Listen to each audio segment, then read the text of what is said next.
The Biden administration right now is still attempting to negotiate better, more favorable trade with the CCP. And one of the things they're doing is they're dramatically lowering the duties. Remember all the tariffs that Trump had? Well, those are basically have been wiped out, but now they're even lowering the normal duties. So we're getting the Chinese dumping in again all kinds of goods and services in the U.S., really hurting U.S. production.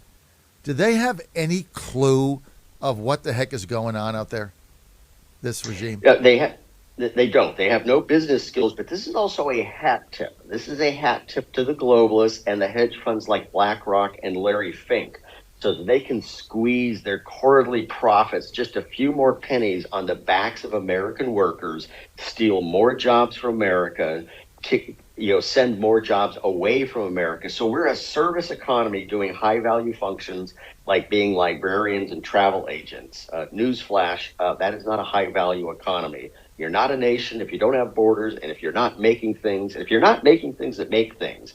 We want the higher value activities, and this team is totally incompetent, has no economic sense, no business sense, no negotiation skills, and this is a hat tip to their friends on Wall Street and BlackRock, Larry Fink. It's horrible. We got to fight no matter what the odds, John. John, let's go to the Taiwan situation. It seems to get worse almost every week when I have you on. That there's really no response here by our military. I learned the other day, I had a congressman on who was telling me that 2/5 of our fleet, our naval fleet, is still in the Atlantic. They've made no effort to move it, even though we've got this threat of invading Taiwan that many people think is within 24 months. So we've not moved 2/5 of our fleet out of the Atlantic. You couple that with the fact that you get all this turnover now, right?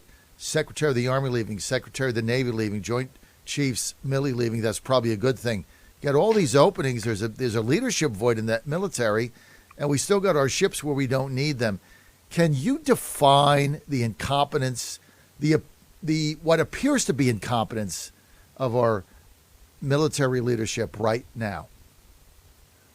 This is the fruit of wokeism that goes back 20 years. In 2009, when I was in war college, I realized it had already started. I was an outlier. The craziness and the cancer of wokeism was already setting in before we called it wokeism. But yeah, right there, the Navy, Admiral Gilday, there's televisions all over the Pentagon right now on the Joint Staff and the Service Staff and the Secretary of Defense. Wake up, everybody. We're at the precipice of war. Move the fleet over to the Pacific now, because as soon as things start, Chinese operatives and paramilitaries in Panama are going to shut down the Panama Canal. We've been struggling with a shipbuilding plan. We're throwing money like crazy at the Navy right now. It's nice, but we should have been doing this 10 years ago. The Navy doesn't even know how to make a ship. Our industrial base is at total capacity. We need to literally probably double the production of we need to open a new naval shipyard. We need new private shipyards. Ladies and gentlemen, we are in the last sprint before the bombs start falling, and DOD is still acting like it's hey, we're just going to focus on CRT and wokeism. Now, right now in the Philippines, we have the largest exercise ever. It is a good thing, and we're using these exercises, but we're also putting the Army has a system called the Typhoon, which is the combination of the SM-6 hypersonic missile and the proven Tomahawk. Most likely going to placing these in the Philippines and in Ishigaki. That's good, but we need to be hustle. We need to be sprinting. The more we sweat right now, the less we will bleed. So, the DOD is we've lost the operational art. Where are the marshals? Where are the Eisenhowers? Where are the Admiral Kings? Where are the Admiral Halsey? Well, they all, it's the corrosive nature of wokeism.